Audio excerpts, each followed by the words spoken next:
তবে আমরা আমাদের কমিউনিটির ম্যাক্সিমাম মানুষ এগ্রিমেন্ট করে না, যেমন জয়েন্ট ভেঞ্চার এগ্রিমেন্ট অ্যাটর্নির মাধ্যমে। তখন হবে কি, কেউ কাউকে ঠকাতে পারবে না বা সুযোগ থাকবে না, যেখানে সবকিছু ডিটেইলস রিটেন থাকে। কিন্তু আমাদের সাধারণত মুখের বিশ্বাসের উপর করি, তখন আমরা একে অপরকে ব্লেম করি। কিন্তু ধরেন আপনার অনেকে লুজারও হয় কিন্তু এটা দিয়ে, সেটা তার না জানার ব্যর্থতার কারণে। সেটা কারণ আমেরিকায় তো $1 বিলিয়ন মানে $1 ট্রিলিয়ন ইন্ডাস্ট্রি চলছে এরকম।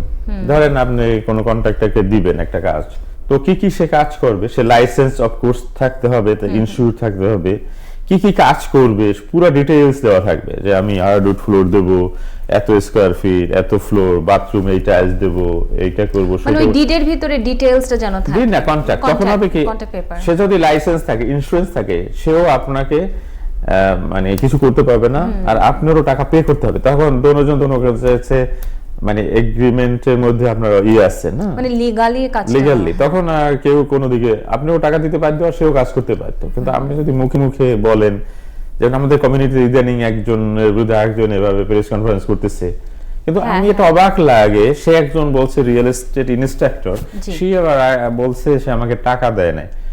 আপনি যদি এগ্রিমেন্ট করে থাকেন একজন অ্যাটর্নির মাধ্যমে যে আমি এই কাজ করব, এত টাকা সে পে করবে, তাহলে কেন সে দেবে না? নাহলে তো সে বাধ্য কোর্ট তাকে মানে আছে না ডিসিশন দিতে যে হ্যাঁ। বাট আপনি যদি মুখের কথা করেন, তখন তো আর কোর্ট এটা বিলিভ করবে না, এভিডেন্স থাকছে না। সেই জন্য হয় কি, নলেজ ইজ পাওয়ার, কিন্তু you have to know the things.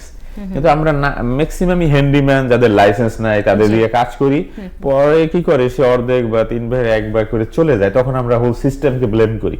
But আমেরিকায় এই যে সভ্যতা তৈরি হয়েছে, এটাকে আমরা তৈরি করি নাই, না এটা তো আগে থেকেই এই ওয়েস্টার্ন আমেরিকানরা করছে, ওই সভ্যতা আমরা আসছি। কিন্তু we are blaming the whole civilization, but we don't know how work does here.